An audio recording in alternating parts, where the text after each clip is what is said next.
gross marketing program. Can you tell us a little bit about what the program is and how it got organized and what the purpose is? And then I want to ask you about navel oranges. Okay. And you can look right at John, because you don't have to look right at the camera. Okay. Might make it easier. Okay, John, in the early days, most navel oranges were being used for fresh fruit shipping in gift fruit baskets and in local fruit stand, roadside stands and so forth. Very few navels were being shipped, Florida navels were being shipped north. The co-ops and the concentrate plants didn't like them because we were told that the navel end of the navel, if it was squeezed in the extractor, that it would produce a bitter flavor. So very few concentrate plants wanted any navels delivered. And also, some of the larger packing houses did not want to try to pack them because the skin of a navel orange is more susceptible to oil damage when they are bruised, or even not necessarily bruised, just if they're put close together. And especially if you pick a navel early in the day, many times it would show up with a spot damage later as it went to market. Florida navels are thin skin, and California navels have thick skins, and they will carry much better. So most of the marketing people did not want to deal with navel oranges. We here in Lake County had quite a few growers that had a collection of small navel blocks, groves, that felt the need to see some type of expansion, some type of promotion of navel oranges. And we purposely picked that variety because it was one that the market was kind of depressed for navels, and yet we all locally knew that the quality of the fruit was excellent. The quality of the juice, they were thin skin, as I said, they were seedless, and there were just a lot of factors. They were larger in size, and they kind of made people aware that they were a little bit different than a typical table fruit, like a tangelo or tangerine or a round orange, a juice orange.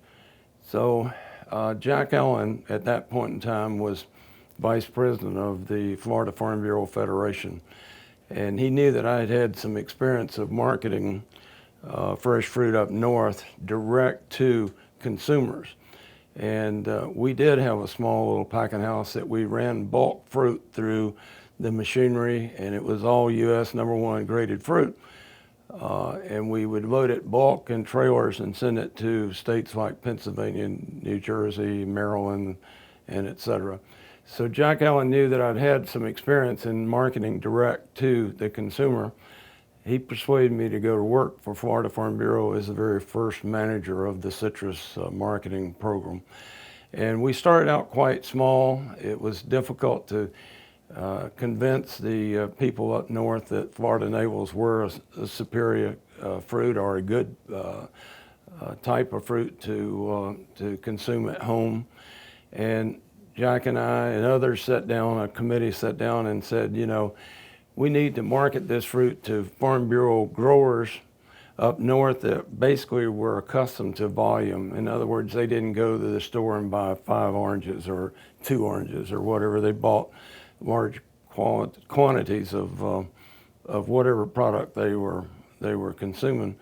So therefore, we thought we could market the fruit under a Florida's Best label, and we packed our fruit in the regular regulated 4/5 bushel box cardboard container and shipped it north to the various Farm Bureau organizations, and they in turn distributed it out to their members on a wholesale basis, and yet the price that we were getting was far superior to what the growers were receiving in Florida. So we felt real good about the fact that we felt like we were building a market and increasing the desirability of a navel orange that no one had really promoted that much before. Yeah, nowadays the Navel is probably the number one gift fruit that we have. And it's gone from being something that we had difficulty marketing to something that is high value and desirable now. Yes, and we were real proud of the fact that we were a small part of the industry, but yet we had a big influence in terms of growers all of a sudden said, gee whiz, you know, we can plant Navels and get the fruit harvested early, because as you know, you harvest most of the Navel crop by Christmas if you can, or certainly no later than the 1st of February. And so you avoid some of the risk of bad weather and other conditions. So it was a real plus for local growers. And you have to stop and think too that Lake County was primarily a county that grew a lot of specialty fruits. It was only until concentrate made its big push for dominating the industry, pretty much with quality juice being shipped north in concentrate form. And so Lake County grew probably more Navels than any other county specifically, other than maybe Polk County. Then as we expanded the program, naturally we saw more and more Navels being planted everywhere. It was kind of interesting to observe that because, like I said before, we were a very small part, but we had a participation plan to where growers could deliver the fruit to specific packers that we contracted with, and we paid for that fee, and then we took the eliminations to the concentrated plant, and we therefore could return profits that were, you know, never heard of prior to that time, other than a few gift fruit packers that were able to pay a premium. Yeah, well, too bad you weren't around when Amber Sweet came along. Absolutely, that would have been a challenge. All right, I want to shift gears a little bit. The Hall of Fame is involved in these narratives and so forth, and you were instrumental in putting together a package on a member who was inducted into the Hall of Fame, Mr. Carol Floyd. And tell me, I believe that you were one of the first that mounted a program a lobbying effort to get Mr. Floyd into the Hall of Fame. And how'd you go about doing that? Well, after Mr. Floyd's retirement from the industry as a consultant and manager and so forth, he went to work with Farm Bureau as an advisor.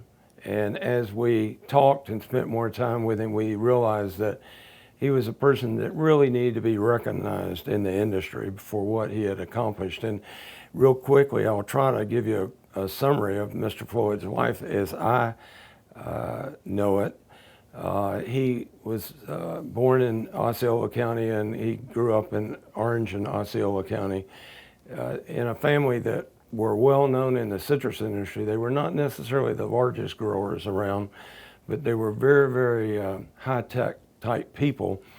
And one of his brothers, the Bruce box, the 1 3/5 Bruce box that we all used to ship fresh fruit in, was actually invented by his brother, or named the Bruce box because it was named for Bruce Floyd. Well, Carol was younger than some of the other brothers, but he learned early, in the early days, that it was important to observe and participate in the citrus industry.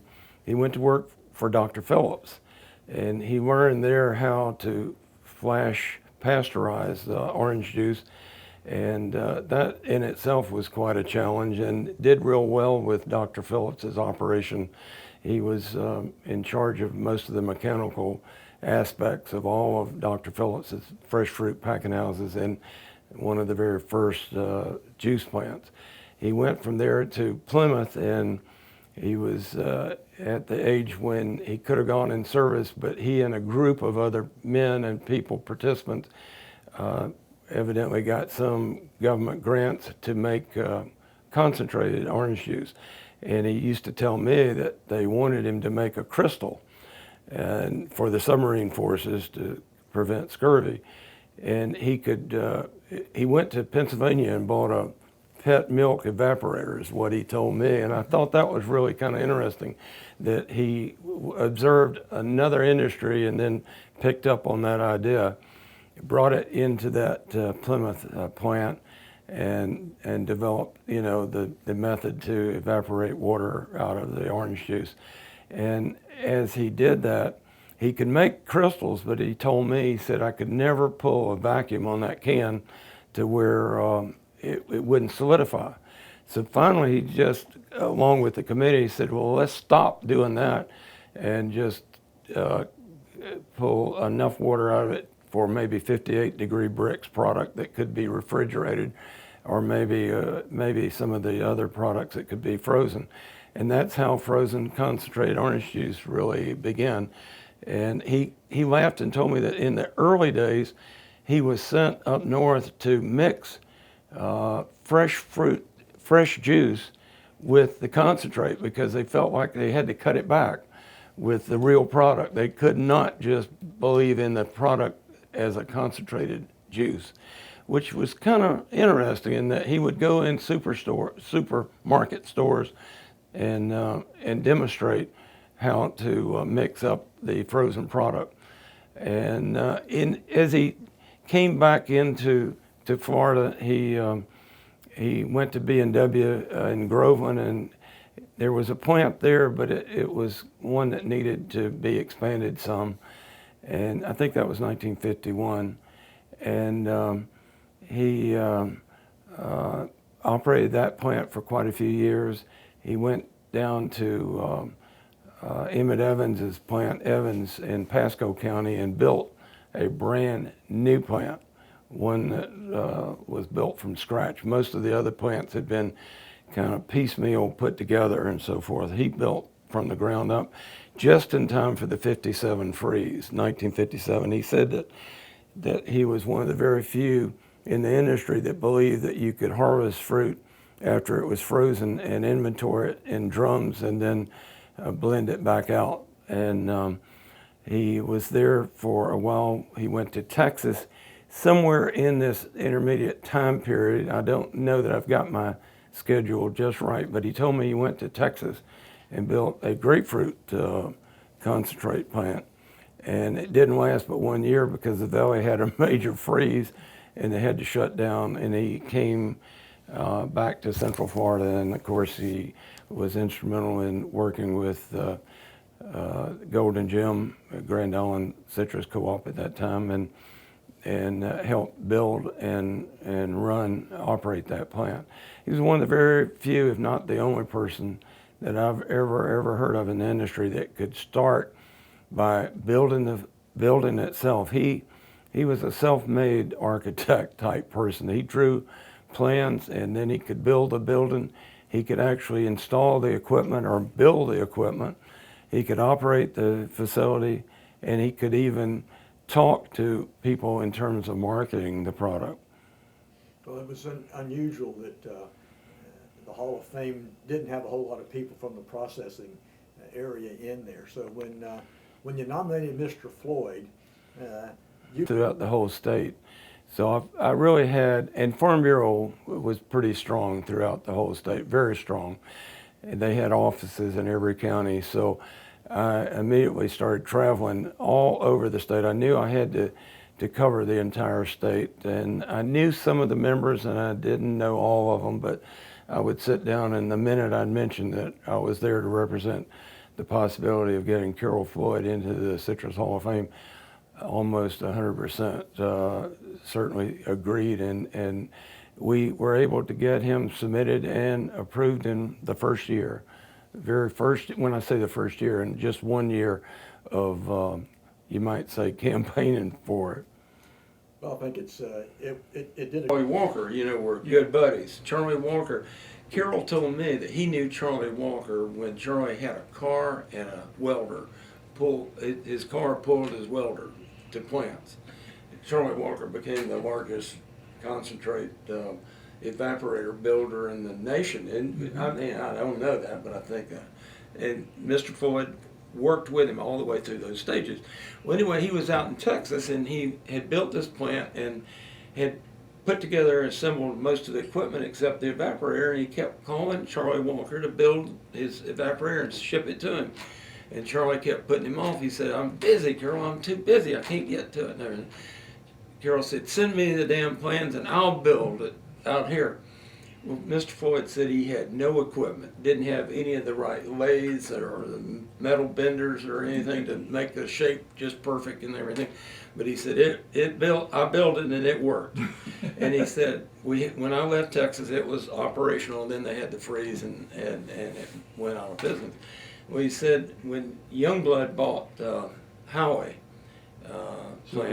Silver Springs, called him up and said, "Carol, I need you to come down here and evaluate this plant." And he said, "There's some things in here I don't know anything about. I don't understand." Mr. Floyd said, "Yeah, I'll be glad to." So he said they were walking through the line of equipment, and they get to this evaporator, and Youngblood said, "Carol, have you ever seen anything, that bastard-looking thing like that?" Mr. Floyd looked at it and said, "Yeah, I've seen that."